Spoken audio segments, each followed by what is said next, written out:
नमस्कार. मी भारत दिगोळे, संस्थापक अध्यक्ष, महाराष्ट्र राज्य कांदा उत्पादक शेतकरी संघटना. शेतकरी बांधवांनो, या व्हिडिओ मेसेजच्या माध्यमातून आज मला तुम्हाला काही महत्त्वाची माहिती द्यायची आहे. आपण कांदा संघटनेचा फेसबुक ग्रुप सोबतच शेकडो व्हॉट्सअप ग्रुप या माध्यमातून रोज शेतकऱ्यांपर्यंत कांद्याच्या बियाण्यापासून तर कांद्याच्या विक्रीपर्यंत शेतकऱ्यांना वेगवेगळ्या टप्प्यावर येणाऱ्या प्रत्येक जी काही आपले प्रश्न असतील किंवा आपल्या काही समस्या असतील याबाबत सातत्याने सोशल मीडियाच्या माध्यमातून शेतकऱ्यांपर्यंत संपूर्ण राज्यभरात माहिती पोहोचत असतो. परंतु सातत्याने कांदा शेती करत असताना निसर्गाची अवकृपा, सरकारी धोरणं व कांद्याच्या ही शेती सगळी करत असताना शेतकऱ्यांना नवीन नवीन वर्षांमध्ये नवीन नवीन ज्या समस्याला तोंड द्यावं लागत आहे त्याच्यामुळं कांदा उत्पादक हैराण झालेले आहे. कांद्याच्या संपूर्ण शेतीमध्ये कांद्याचं बियाणं हे त्या कांदा शेतीचा पाया आहे. या कांदा बियाण्याच्या बाबतीत आता अलीकडील काळामध्ये जी काही नवीनच समस्या उभी राहिली आहे ती समस्या शेतकऱ्यांसाठी किंवा संबंध कांदा शेतीसाठी मोठी एक घातक ठरू शकते. त्या संदर्भात महत्त्वाची काही जी माहिती कांदा संघटनेकडे प्राप्त झाली आहे याबाबत महाराष्ट्रातील कांदा उत्पादकांना सावध करण्यासाठी हा व्हिडिओ आपण आज बनवत आहोत. शेतकरी बांधवांनो, कांदा उत्पादक शेतकरी आपल्या कांदा शेतीसाठी स्वतःच्या शेतीतच कांद्याचे बियाणे तयार करतात. परंतु कधी दुष्काळ, कधी अतिवृष्टी, कधी गारपीट व काही वेगळ्या कारणाने कधी कधी शेतकऱ्यांना पुरेसं कांदा बियाणं हे स्वतःच्या शेतीसाठी किंवा कांदा लागवडीसाठी घरीच उत्पादन करणं कधी कधी शक्य नसतं किंवा ते उत्पादन होत नाही.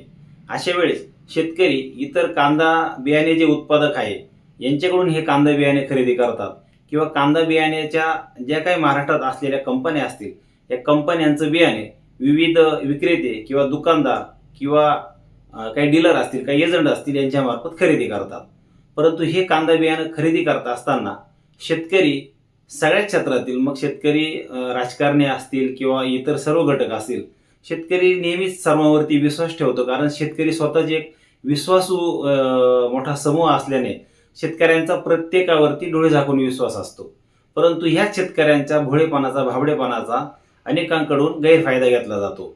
आता ह्या वर्षी 2024च्या हंगामासाठी शेतकऱ्याने अर्ली खरीप, लेट खरीप या दोन्ही प्रकारातील कांद्याची लागवड केल्यानंतर आता घातलेला जो नवीन हंगाम आहे किंवा येणारा जो नवीन हंगाम आहे, रब्बी, जो उन्हाळी कांदा आपण त्याला बोलतो, या कांद्याच्या लागवडीसाठी शेतकऱ्यांना जे काही कांदा बियाणं खरेदी करायचं होतं, मग ते शेतकऱ्यांच्या हातातील स्वतःच्या कुटुंबात त्यांनी जे उत्पादित केलेलं कांदा बियाणं आहे ते पुरेसं नसेल तर अनेक शेतकऱ्यांनी जे काही कांद्याचे बियाणे उत्पादक आहे यांच्याकडून हे बियाणं घेतलेलं आहे. काहींनी जे कंपन्यांचे कांदा बियाणं आहे वेगवेगळ्या ते घेतलेलं आहे.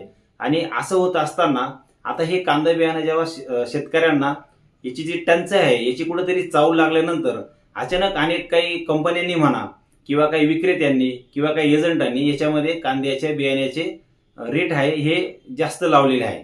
ही एक शेतकऱ्यांची मोठी लूट आहे. आणि त्याही पलीकडं हे कांद्याचं बियाणं समजा ज्या ज्या कंपन्यांचं किंवा वैयक्तिक विक्रेत्यांचं कांदा बियाणं संपले असेल, याच्यामध्ये जे प्रामाणिक बियाण्यात काम करत आहेत अशा लोकांनी त्यांचं बियाणं संपलं आहे हे सातत्याने सांगत आलेलं आहे. मग ते सोशल मीडियाच्या माध्यमातून असेल किंवा इतर त्यांचा जो काही संपर्क असेल त्यानुसार त्यांनी शेतकऱ्यांपर्यंत हे नक्कीच सांगितलं आहे की त्यांच्याकडील कांदा बियाणं संपलेलं आहे.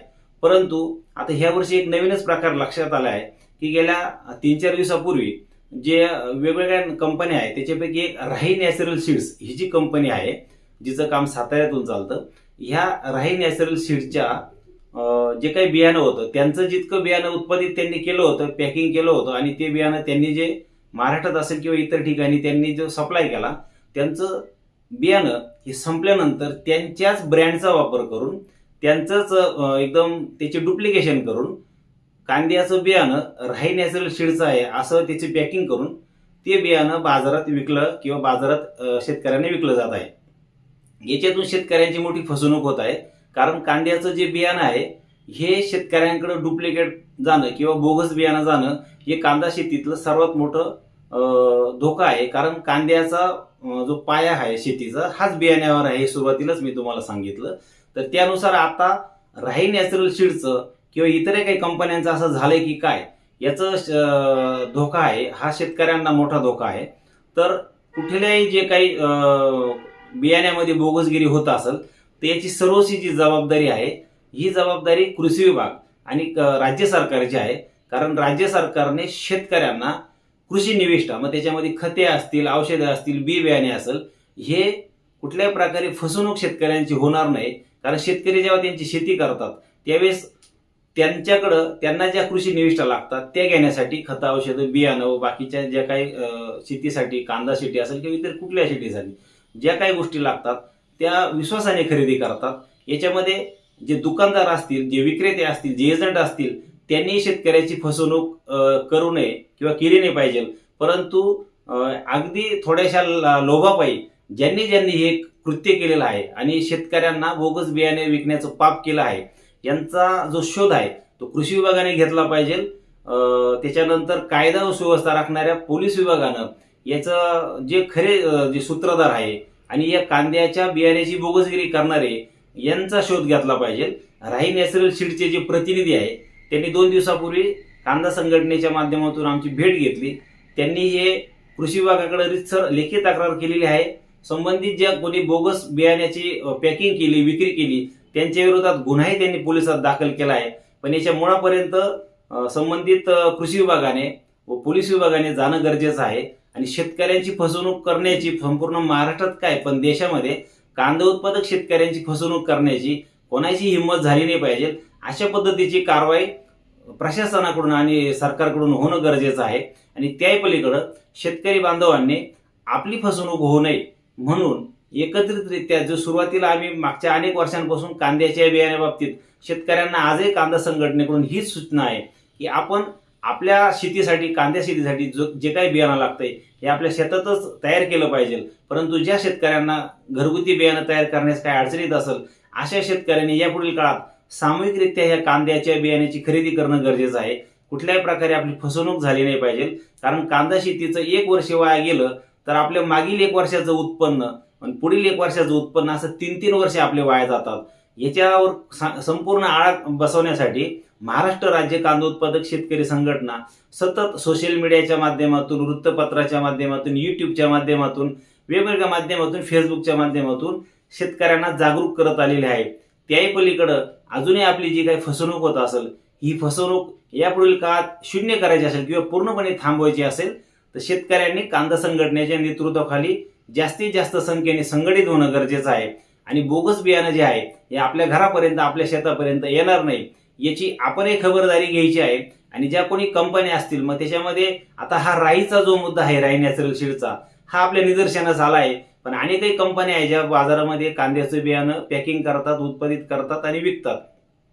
त्यांच्या बाबतीत असं काही झालं आहे का याचाही आता कृषी विभागाने आणि पोलीस विभागाने, राज्य सरकारने याचा छडा लावला पाहिजे. हे प्रकरण जे आहे हे हलक्यात घेण्यासारखं नाही. कारण याच्यामुळं शेतकऱ्यांचं करोड रुपयाचं आणि पूर्ण हंगामाचं नुकसान होणार आहे.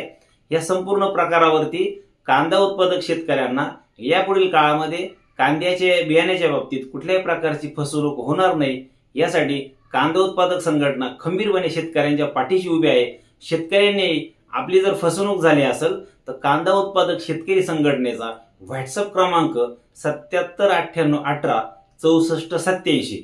पुन्हा एकदा आहे का, महाराष्ट्र कांदा उत्पादक शेतकरी संघटनेचा व्हॉट्सअप क्रमांक 7798186487 या नंबरवरती आपल्या कांद्याच्या बियाण्यात, मग ती वैयक्तिक आपण उत्पादकाकडून खरेदी केली असेल, कुठल्या कंपनीचा असेल, मग ते कुठल्याही कंपनीचा असू द्या, कुठल्या दुकानदाराकडून किंवा एजंटकडून किंवा आणखी विक्रेत्याकडून हे जर कांदा बियाणं आपण खरेदी केले असेल आणि त्या खरेदीत आपली फसवणूक झाली असेल तर मगाशी सांगितलेल्या त्या व्हॉट्सअप क्रमांकावर आपण आपल्या फसवणूक झालेल्या शेतकऱ्यांनी आपलं स्वतःचं नाव, आपलं गाव, आपला पत्ता, त्याच्यामध्ये संपूर्ण माहिती त्या व्हॉट्सअप नंबरवरती टाईप करायची आहे आणि तो मेसेज महाराष्ट्र राज्य कांदा उत्पादक शेतकरी संघटनेकडे पाठवायचा आहे. संबंधित फसवणूक केलेल्या विक्रेत्याकडे, एजंटकडे, दुकानदाराकडे व कंपनीकडे, कृषी विभागाकडे आणि राज्य सरकारकडे पाठपुरावा करून संबंधित कांदा उत्पादक शेतकऱ्याला, मग ते महाराष्ट्रातील कुठल्याही जिल्ह्यातील असले तरी, त्यांना न्याय मिळवून देण्याची जबाबदारी ही पूर्णपणे महाराष्ट्र राज्य कांदा उत्पादक शेतकरी संघटनेची आहे. धन्यवाद. एकच पक्ष, कांद्यावर लक्ष.